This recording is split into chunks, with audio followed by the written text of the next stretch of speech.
अस्सलाम वालेकुम। प्रोग्राम फ़र्द जुर्म के साथ मैं हूं आपका मेज़बान फ़याज़ मलिक। नाज़रीन, फ़र्द जुर्म की टीम इस वक्त मौजूद है शहर कराची में। इस शहर की सड़कों पर हर रोज़ डकैती, राहज़नी, स्ट्रीट क्राइम और चोरी की दर्जनों वारदातें होती हैं, जिनमें शहरी लाखों रुपए की कीमती अशिया, मोबाइल फ़ोन, तलाई ज़ेवरात और दीगर चीज़ों से महरूम हो जाते हैं। लुटने वाले इन शहरियों की पुलिस कैसे मदद करती है? किस तरह इन वारदातों में मुलविस डाकुओं के ख़िलाफ़ हंगामी बुनियादों पर कार्रवाइयाँ अमल में लाई जाती हैं? इस हवाले से हम मौजूद हैं इस वक्त शहर कराची के सबसे बड़े एमरजेंसी 15 मददगार सेंटर में, जहां पर हर वारदात की कॉल मौसूल होती है और मौसूल होने वाली कॉल पर फौरी कार्रवाई की जाती है। ये मददगार सेंटर किस तरह काम करता है? इस सेंटर में एक वक्त में कितने ऑफिसर शहरियों की मदद के लिए महफूज है? शहर कराची के 106 थानों की हदूद में मददगार पुलिस की कितनी गाड़ियाँ गश्त करती हैं? इस हवाले से हम आपको बताते हैं, आइए हमारे साथ।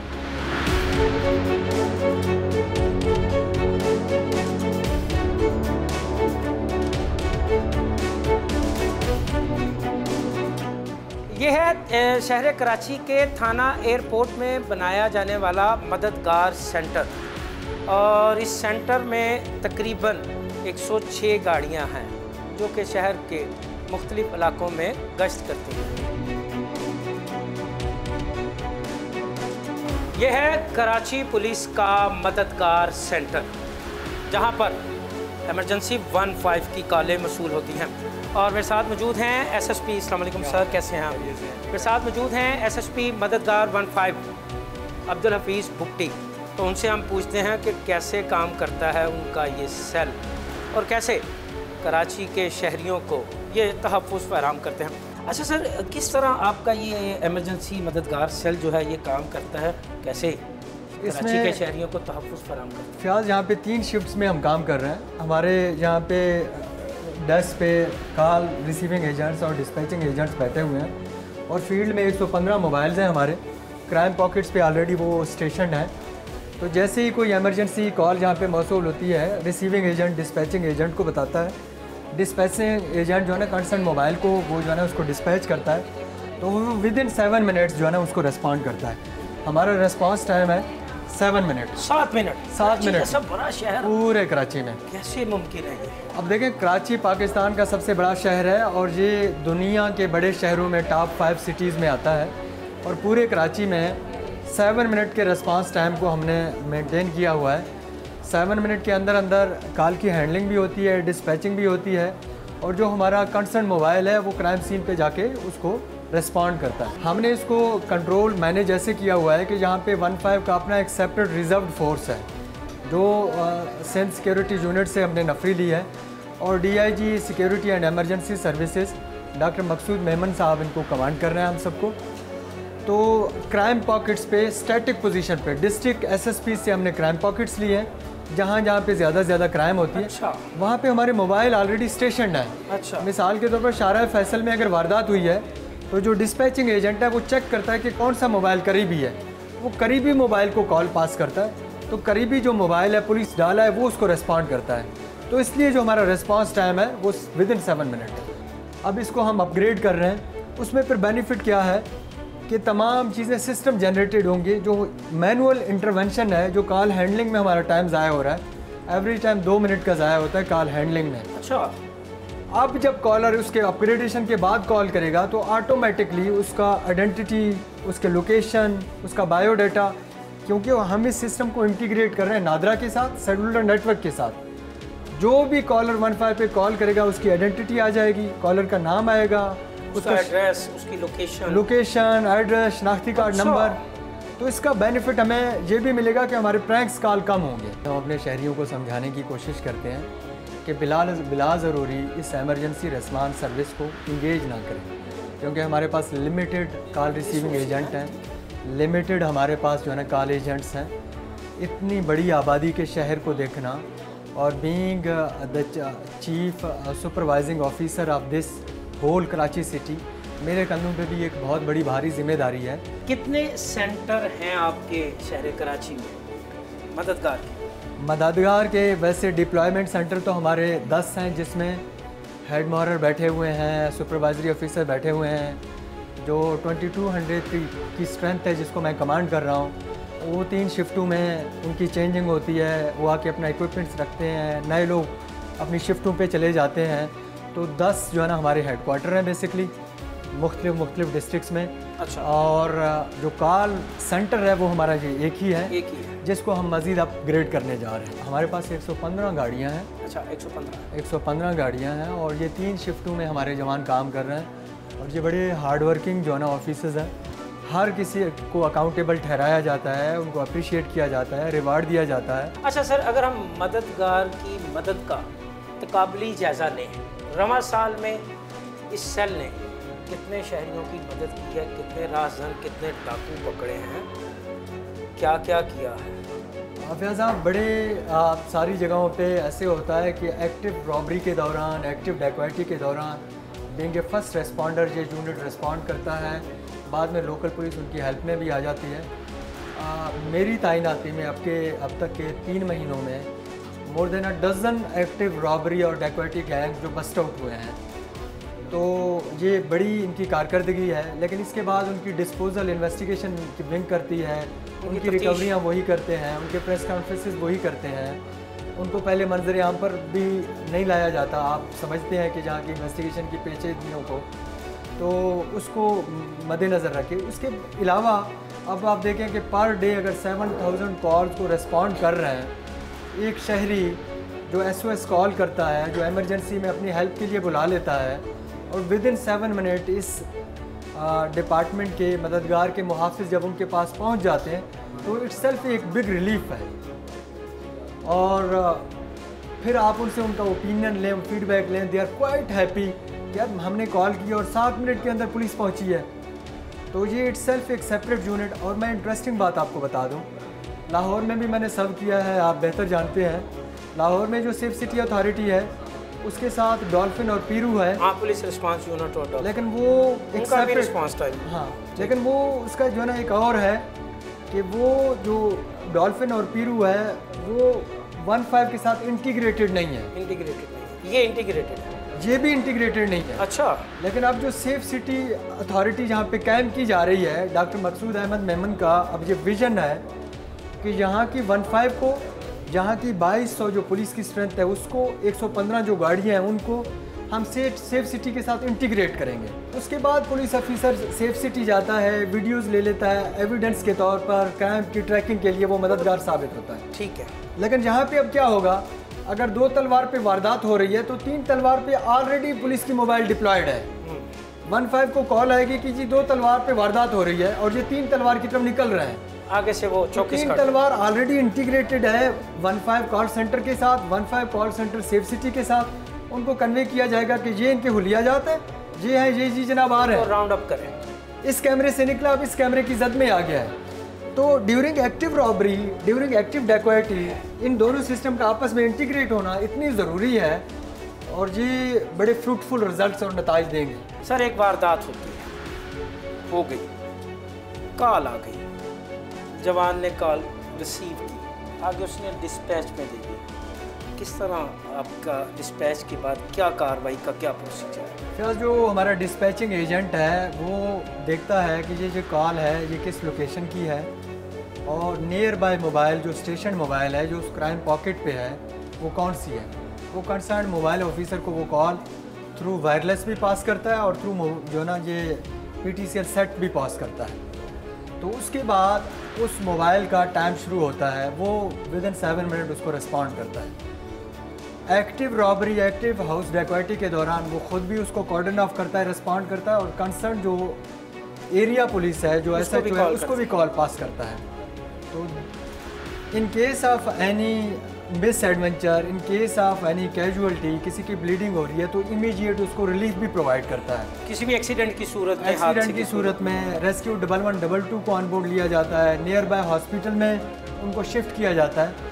बड़े ऐसे सारे केसेस हैं जिसमें। अच्छा, आप मुझे ये बताया गया कि आतिशज़दगी के अगर खुदा न खास्ता वाक़यात हो जाएं तो उसमें भी मददगार सेल जो है वो अपनी मदद फराहम करता है। मददगार जो है ये तमाम एमरजेंसी कॉल्स को रिस्पॉन्ड करता है, तमाम SOS कॉल्स को। यानी अगर आपको कोई आग के हवाले से कॉल मसूल होती है तो आप कंसर्न जो स्टेशन है फायर ब्रिगेड का, आप उनको रिस्पॉन्ड करते हैं, उनको बताते हैं। ये जो हमारा कॉल रिसीविंग एजेंट है वो कंसर्न मोबाइल को भी कॉल पास करता है और जो फायर ब्रिगेड सिस्टम है उनको भी अलार्म जनरेट करता है कि you have to respond, actually this has happened on the ground. तो कंसर्न मोबाइल भी वहाँ पहुँचता है, इधर एम्बुलेंसेस को भी कॉल की जाती है, फायर ब्रिगेड भी आ जाती है। तो तमाम जो रिस्पॉन्डिंग यूनिट्स हैं, जो टेंटिकल्स हैं, उन सबको एक्टिवेट किया जाता है। अच्छा, इस कमरे में कुछ स्क्रीनें लगी हैं, क्या देखते हैं इन स्क्रीनों पे? मुझे तो वो गाड़ियाँ नज़र आ रही हैं पीले रंग की और लाल रंग की, क्या है सर ये बताइएगा। ये जो स्क्रीन है ये ऑन ग्राउंड हमारी जो डिप्लॉयमेंट है 15 की मोबाइल्स की। अच्छा जी। ये उनकी पोजीशन बेसिकली डिस्प्ले कर रहा है, ये बता रहा है कौन सी गाड़ी कहाँ खड़ी, कौन सी गाड़ी कहाँ पे है और कौन सी गाड़ी इस वक्त इंगेज है और कौन सी नहीं है। और दूसरी बात ये नीचे जो आपको स्टाफ नज़र आ रहा है ये हमारे डिस्पैचिंग एजेंट्स हैं, जो कॉल रिसीविंग एजेंट जिनको ये कॉल इनको पास कर रहे हैं, ये आगे इसको डिस्पैच कर रहे हैं। अच्छा सर, एक मुझे ये लाल रंग की गाड़ी नज़र आ रही है, ये किस चीज़ का निशान है? और ये जो येलो कलर की गाड़ी है ये किस चीज़ का निशान? ये जो हमारी रेड कलर में है ये बेसिकली रिस्पॉन्ड कर रहा है उसको। अच्छा, ये रिस्पॉन्ड कर रहा है। अच्छा, और वो जो येलो कलर में है ये अपनी स्टैटिक पॉइंट पे अवेलेबल है। अपने ये यहाँ से ही अगर ये कहीं से हिलते हैं, गायब होते हैं तो ये ब्लिंक करना। इनकी ट्रैकिंग रिपोर्ट इधर है और ऑटोमेटिक जनरेटेड जो है ना ट्रैकिंग रिपोर्ट, इनकी माइलेज, इनकी तमाम चीज़ें, इनकी पूरे एक शिफ्ट की कारकर्दगी ऑटोमेटेड सिस्टमेटिक जनरेटेड रिपोर्ट मेरे पास आती हैं, जिनको जो है ना फिर इनको मैं अकाउंटेबल ठहराता हूँ। अब्दुल हफीज़ मुफ्ती हमें बता रहे थे एमरजेंसी 15 कराची, जिसको मददगार भी कहा जाता है, कि किस तरह शहर कराची के लोगों को ये तहफ़्फ़ुज़ फराहम कर रहे हैं। जी,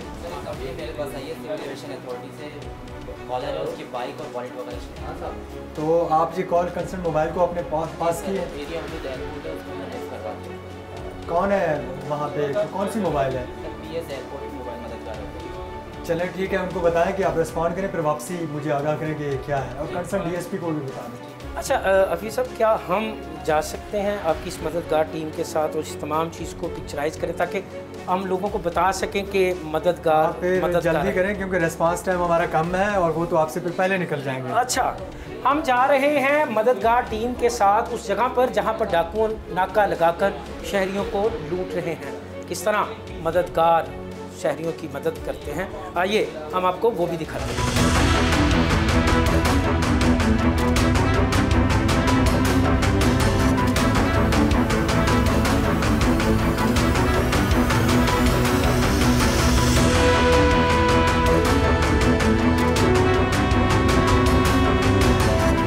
थाना मलीर कैंट की मददगार फोर्स जो है वो वारदात करने वाले डाकुओं का ताक़ुब कर रही है, उनको चेस कर रही है, और देखते हैं कि क्या ये मददगार फोर्स वारदात करने वाले इन डाकुओं को गिरफ्तार करती है या फिर नाकाम होती है।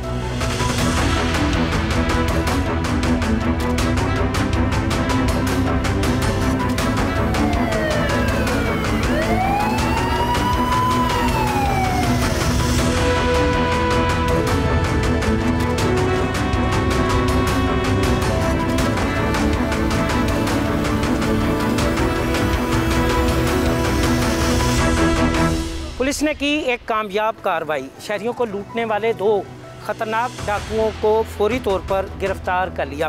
बगैर नंबर प्लेट के 125 इन मुल्ज़मान के ज़ेर इस्तेमाल था। इनसे वेपन जो है वो भी बरामद कर लिया है। पकड़े जाने वाले दोनों मुल्ज़मान को पुलिस वैन में मुंतकिल कर दिया गया है। सर, ये जो 2 लड़के आपने तनवीर साहब पकड़े हैं, ये वही डकैत थे, इनके कब्ज़े से आपने वेपन जो है लोडेड पिस्टल जो है ये बरामद कर लिया। तो आप इन मुल्ज़मान से आप तफ्तीश करेंगे कि इनको मुतलका पुलिस के अब इन पकड़े जाने वाले दोनों मुल्ज़मान जो कि शहर में स्ट्रीट क्राइम की वारदातें करते थे, इनको अब मुतलका पुलिस के हवाले किया जाएगा, जहाँ पर ऑपरेशन और इन्वेस्टिगेशन की टीमें इनसे करेंगी मुख्तलिफ पहलुओं पर तफ्तीश।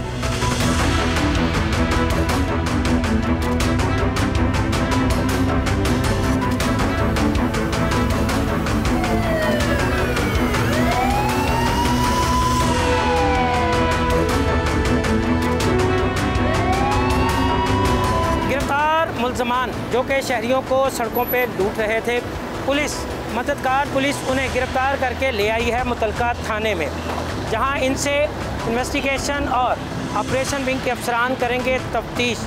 इस तफ्तीश में देखा जाएगा कि पकड़े जाने ये दोनों मुल्ज़मान कहीं साहब रिकॉर्ड याफ्ता तो नहीं, कब से शहर में ये डकैती की वारदातें कर रहे हैं और अब तक इन्होंने कितनी वारदातें की हैं। इनका इंकशाफात होंगे तफ्तीश में, जिसकी रोशनी में पुलिस जो है वो मज़ीद कार्रवाई अमल में लाएगी।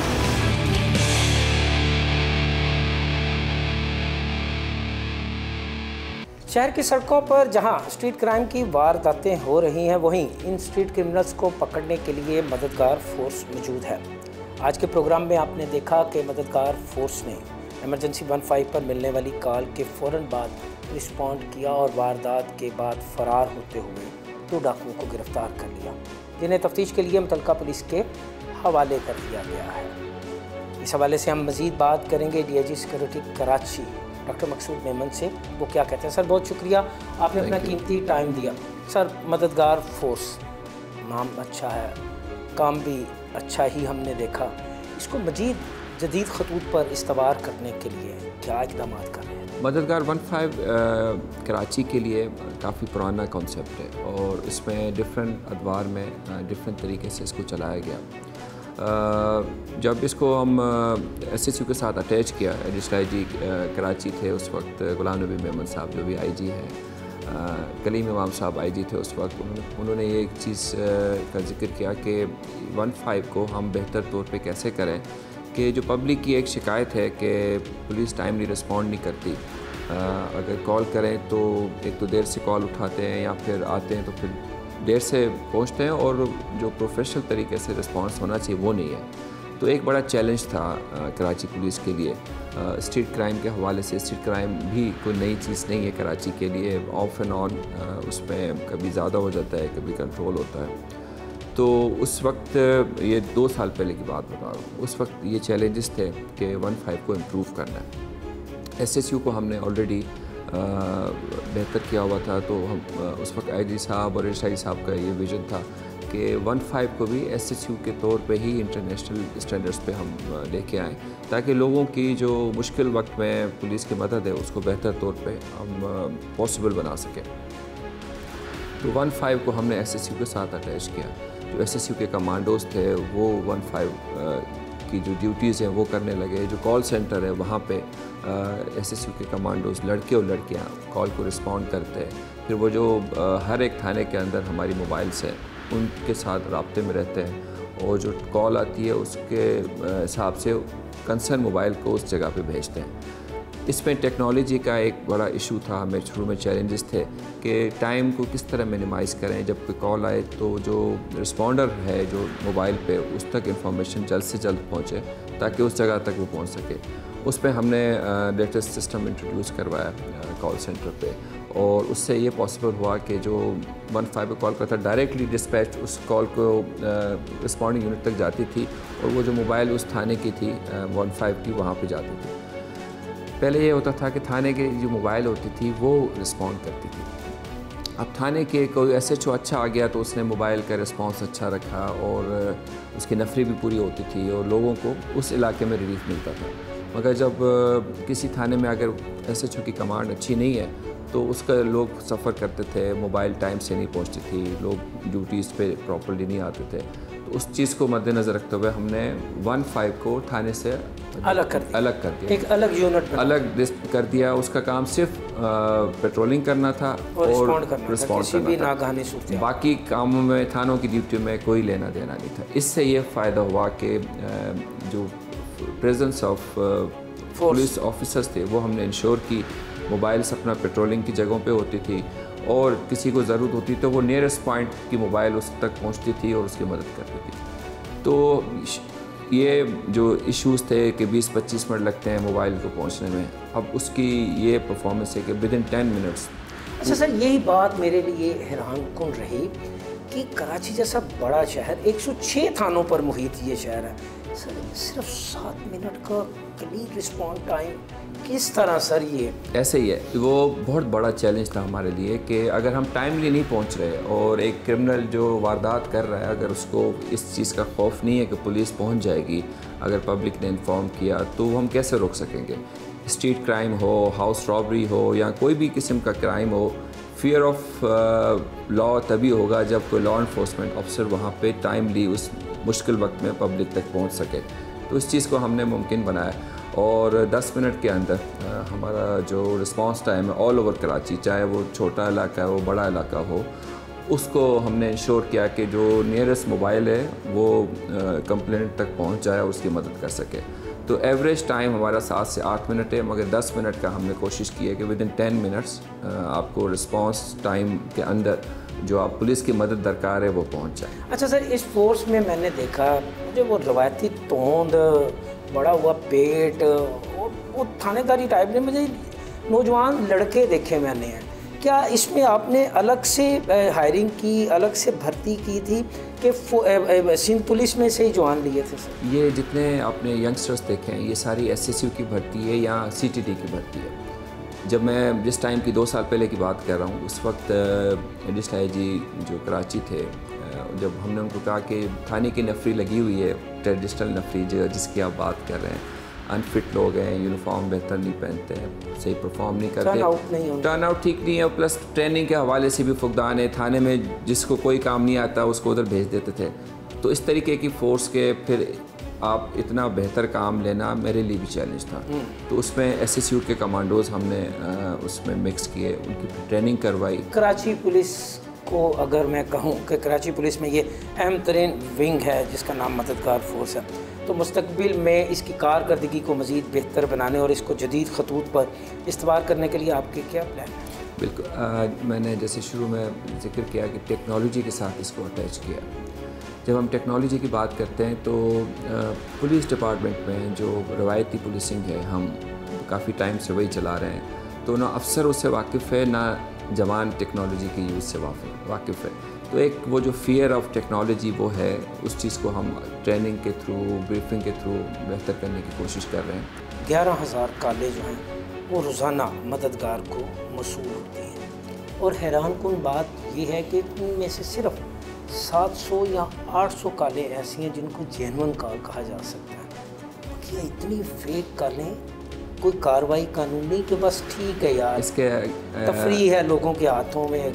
आपकी बात बिल्कुल दुरुस्त है कि 3 करोड़ की आबादी है जिसके हाथ में मोबाइल है, कुछ नहीं तो चलो टाइम पास के लिए 15 को कॉल कर लिया, इन्फॉर्मेशन जेन्युइनली चाहिए वो तो हम दे ही रहे हैं।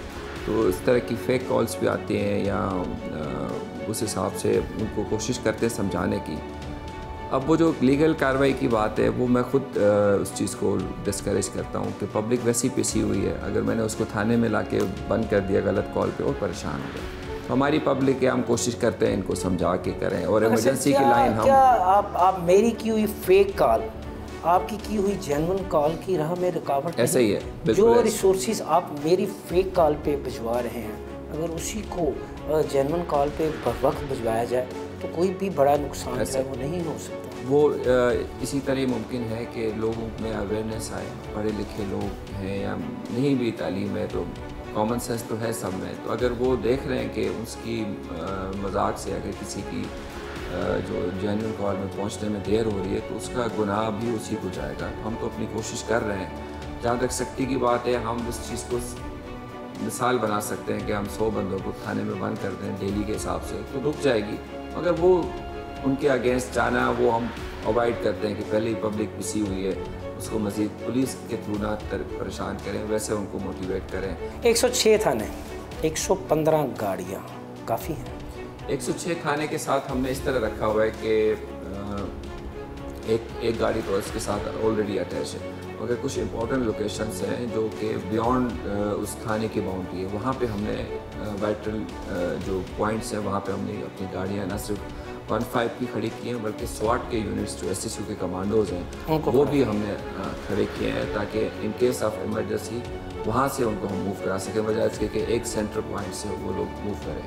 तो इसके अंदर बियॉन्ड लोकेशन हमने डिप्लॉयमेंट्स की हुई हैं जो उस थानों के अलावा हैं, वो हम उस चीज़ में देखते हैं। प्लस जो 24/7 जो एक गाड़ी है उसको चलाने के लिए उसकी ख़राबी भी होती है और वो ऑफ रोड भी होती है, तो हमने बैकअप पे 10-20 गाड़ियाँ रेडी रखी होती है। इन केस गाड़ी ख़राब होती है तो उस पॉइंट को वो बंदे को वो ना मिले कि गाड़ी ख़राब है और वहाँ से पहुँच नहीं सकती, हम उसको बैकअप पे उस गाड़ी को भिजवाते हैं, गाड़ी ठीक करते हैं, फिर अपने पॉइंट पे। तो हमने इसको एक कांस्टेंट 24/7 वाली सर्विस बनाया है जो पहले नहीं थी। पहले रात की डिप्लॉयमेंट नहीं होती थी 1-5 पे, हमने इसको 3 शिफ्टों में कर दिया और अब राउंड द क्लॉक जब आप कॉल करते हैं तो हर थाने की लोकेशन में आपको रिस्पॉन्डिंग यूनिट मिलेगा। बातें सुनी आपने डीआईजी सिक्योरिटी डॉक्टर मकसूद अहमद मेमन की। उनका कहना है कि मददगार फोर्स को मज़ीद बेहतर बनाने के लिए हंगामी बुनियादों पर इक़दाम किए जा रहे हैं और इसके साथ साथ इसकी इस्तेदाद कार में भी इजाफा लाने के लिए कुछ अहम मनसूबे जो हैं वो ज़ेर गौर हैं।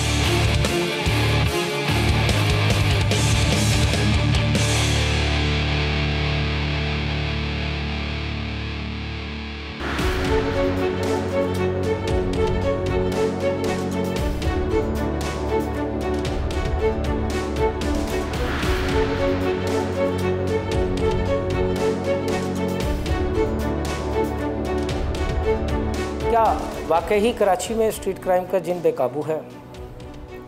क्यों नहीं ये वारदातें कंट्रोल में आ रही हैं? क्या वाकई ही इतनी वारदातें हैं जिसके बारे में बताया जा रहा है, या फिर इसके असपर्दा कुछ और महरक़ात है? इस हवाले से हम बात करेंगे CCPO कराची जावेद आलम ओडो से। सर बहुत शुक्रिया, आपने अपना कीमती टाइम दिया। सर, कराची इंसानों का समंदर, बड़ा शहर जिसका शुमार पाकिस्तान के तकरीबन सबसे बड़े शहर में है, मगर सर यहाँ पर स्ट्रीट क्राइम बहुत ज़्यादा है। क्या वाकई है या फिर दिखाया जा रहा है? हाँ, पहले तो मैं थोड़ा सा कराची को डिफ़ाइन कर लूँ। आपने कहा कि शायद वाली बात, कराची डेफिनेटली पाकिस्तान का सबसे बड़ा शहर है जिसकी आबादी तकरीबन 2 करोड़ 25 लाख से भी ज़्यादा इंक्रीज़ कर गई है और it's one of the most rapidly growing cities of Pakistan anywhere in the world. दुनिया की जो टॉप 10 सिटीज़ हैं उसमें पाकिस्तान में से अगर किसी शहर का नाम आता है तो वो कराची। दूसरी बात ये कि क्राइम की बात आपने की, तो क्राइम का अगर बैकग्राउंड आप देखेंगे तो कराची बुनियादी तौर पे बहुत high crime city in the world नहीं रहा कभी भी। अगर ओवर द ईयर्स देखें आप, कराची में 2012-13 की अगर हम बात करेंगे तो उस ज़माने में क्राइम, जिसका मैंने इशारा भी दिया आपको, ये बहुत ज़्यादा था। कभी कभार दिन में 40 टारगेट किल्ड पर्सनस, उनकी लाशें हम उठाते थे, पुलिस उठाती, जिसमें कुछ तादाद हमारी पुलिस अफसरान की भी होती है। किडनैपिंग फॉर रैंसम बहुत ज़्यादा हाई था और एक्सटॉर्शन या भत्ताखोरी भी बहुत उरूज पे थी। अल्लाह के फजल से इन हीनियस क्राइम से अभी हम निकल चुके हैं। एज वी स्टैंड इन 2022 तो आपकी ये सब क्राइम बहुत ही ज़्यादा मिनिमल है। ना आपके पास भत्ताखोरी है का मर्ज़ है बहुत बड़ा, ना आपके पास किडनैपिंग फॉर रैंसम है, ना आपके पास एक्सटॉर्शन, नहीं टारगेट किलिंग। इस वक्त अल्लाह के फजल से कराची में कोई भी high profile kidnapping, high profile extortion इस वक्त कोई वाक़या नहीं। वरना रोज़ाना की बुनियाद पे और कि मीडिया वो करता था, स्ट्रीट क्राइम तो बहुत ही नीचे प्रायोरिटीज़ पे आता था। क्राइम जब ये हीनेस कम हुए हैं तो जाहिर है क्राइम तो है सोसाइटी में हर जगह, एनीवेयर इन द वर्ल्ड, जिस तरह पूरी दुनिया में है, तो वो क्राइम आपके पास भी है। तो वो शिफ्ट हो गया है towards street crime. Street crime में काफ़ी सालों से, 2-3 सालों से हमारी तकरीबन 18 और 20-22 हज़ार के दरमियान मोबाइल फ़ोन स्नैच होते हैं। कराची का बहुत बड़ा मसला ये है। ये मसला है बड़ा, लेकिन जो गंभीर मसला है इस दौरान जो क्रिमिनल्स वायलेंस यूज़ करते हैं, किसी शहरी को फायर मार देते हैं जिससे वो या इंजर्ड हो जाता है या शहीद हो जाता है, ये सबसे बड़ा कराची का गंभीर मसला है इसमें। गुज़श्ता दिनों में या गुज़श्ता चंद माह में होने वाले क्राइम का तकाबली जायज़ा लें और पकड़े जाने वाले मुल्ज़मान की तफ्तीशी रिपोर्ट्स को हम देखें तो सर 80% से ज़ायद जराइम में जो है नौजवान नस्ल, जो ख़ास तौर पे नौजवान नस्ल सर, वो किसी न किसी नशे की आदी है। कोई आइस का नशा कर रहा है तो कोई हेरोइन का, कोई चर्स का या कोई गांजे का। तो सर ये भी एक ट्रेंड है कराची के क्राइम में कि जो क्रिमिनल वारदात के लिए बाहर निकलता वो नशे की हालत में होता है और वो ख़ुद को सुपीरियर समझते हुए हल्की सी मज़ामत पर भी फायर करने से दरेक नहीं करता। बिल्कुल आपने सही कहा, नारकोटिक्स मेन फैक्टर है, ख़ास तौर पे violence during the robberies, violence during the crime. लेकिन कराची में नहीं बनता, ये बाहर से आ रहा है। अफ़गानिस्तान पे बहुत ज़्यादा सैंक्शंस हैं, उनकी इकोनॉमिक हालत इतनी कोई अच्छी नहीं है और वहाँ पे बहुत से लोगों ने they have resorted to this kind of trade, illicit trade, illegal trade, जो कि नारकोटिक्स का है। बदकिस्मती से उसका कुछ रास्ता और कंड्यूट उसमें हम भी आते हैं, असरअंदाज होता है, यहाँ पे रुक जाता है, यहाँ पे फैल जाता है। लेकिन डिटेक्शन इस दौरान हमारी बढ़ गई है। डिटेक्शन जो भी हाई प्रोफाइल आपने क्राइम देखा कि ज़्यादातर आप देखेंगे कराची में, कराची पुलिस ने उसको डिटेक्ट किया है। काफ़ी हैं ऐसे कुछ क्राइम अभी रहते हैं जिनको डिटेक्ट करना बाकी है, लेकिन we are working on it और मुझे यकीन है कि लेकिन बहर के इसमें बेहतरी हुई है। सर एक कार सवार एक कांस्टेबल को फायरिंग करके शहीद करता है सर, फिर उसके बाद चंद घंटों के अंदर अंदर ही सर वो मुल्क छोड़ के फ़रार हो जाता है सर। ये हमारे लिए बड़ा ही सीरियस केस है जिसमें हमारा एक नौजवान और वन ऑफ द अपने थाने का बेस्ट पुलिस ऑफिसर,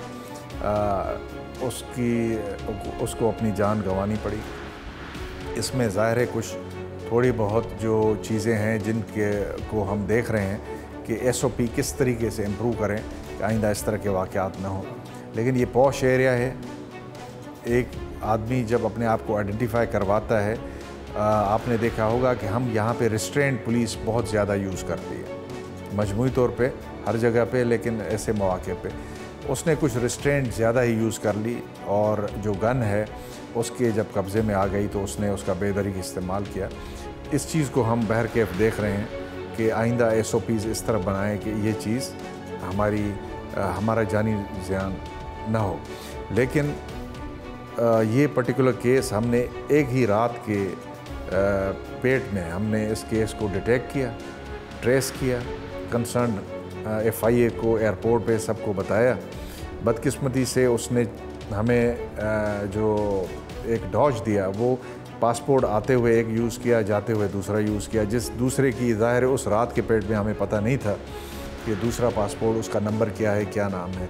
और हमारी कुछ ग्लिचेस हैं, FIA को भी हम लिख रहे हैं कि जी कम से कम एक बंदा जो शहरी है कोई पाकिस्तान का या बाहर से, अगर मल्टीपल पासपोर्ट हैं, कोई ऐसा सिस्टम होना चाहिए कि उन सब की निशानदेही एक साथ। उस मुल्ज़म की गिरफ्तारी के लिए आप इंटरपोल से या बिल्कुल हम इसको नहीं छोड़ेंगे, ये हमारे लिए टेस्ट केस है।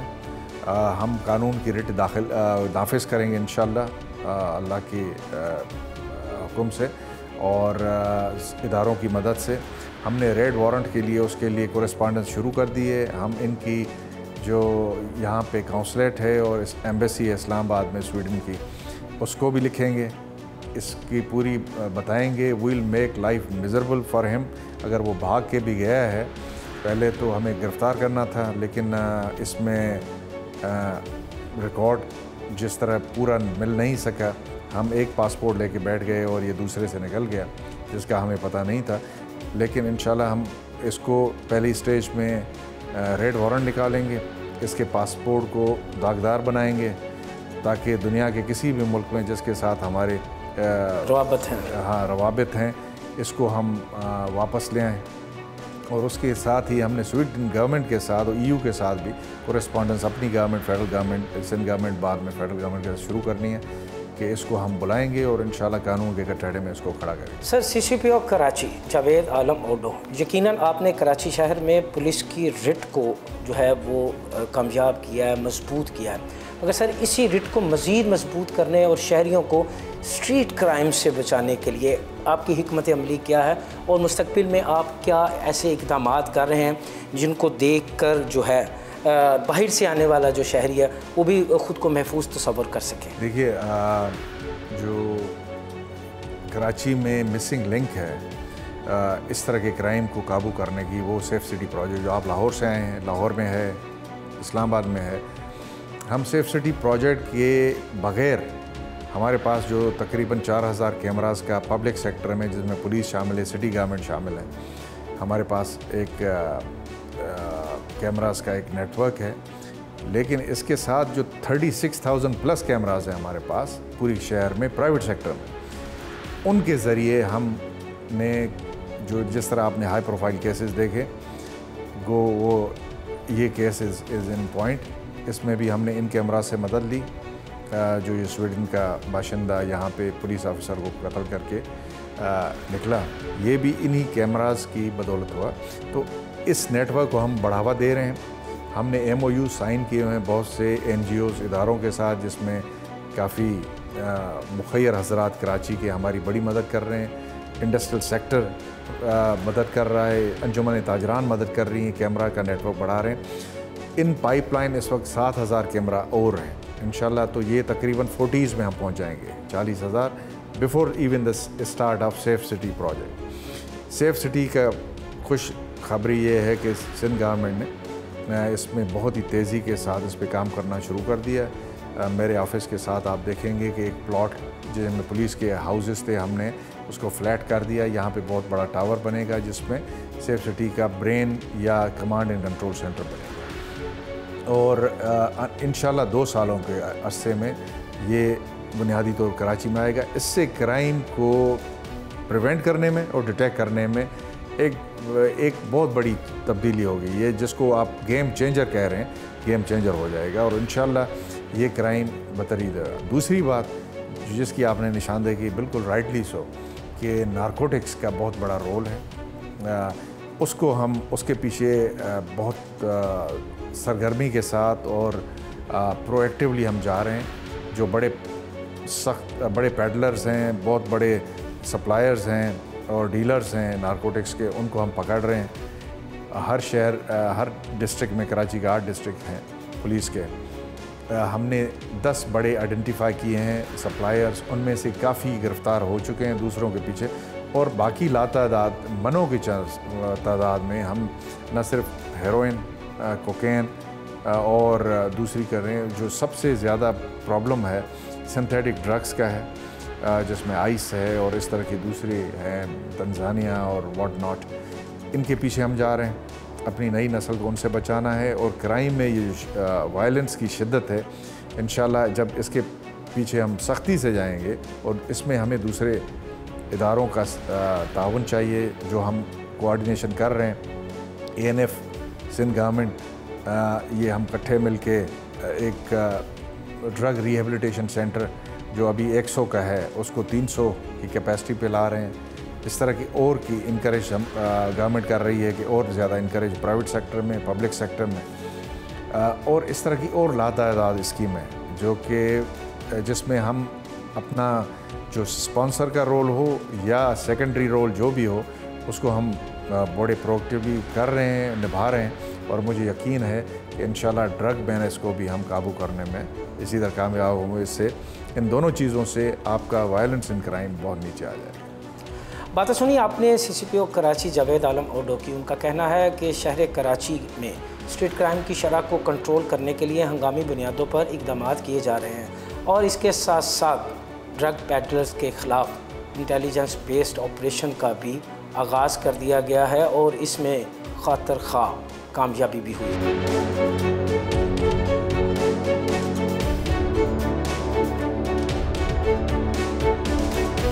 शहर की सड़कों पर डकैती, राहज़नी, रॉबरी और स्ट्रीट क्राइम समेत दीगर संगीन नौयत के जराइम को कंट्रोल करने के लिए मददगार पुलिस को जदीद खतूत पर इस्तवार करना वक्त की अहम ज़रूरत है। आपने देखा कि आज के प्रोग्राम में मददगार पुलिस ने बर वक्त कार्रवाई की और स्ट्रीट क्राइम करने वाले 2 ख़तरनाक मुल्ज़मान को गिरफ़्तार कर लिया। गिरफ़्तार मुल्ज़मान को तफ्तीश के लिए मुतलका पुलिस के हवाले कर दिया गया है, जहां उनसे मुख्तलिफ पहलुओं पर तहकीकात का सिलसिला जारी है।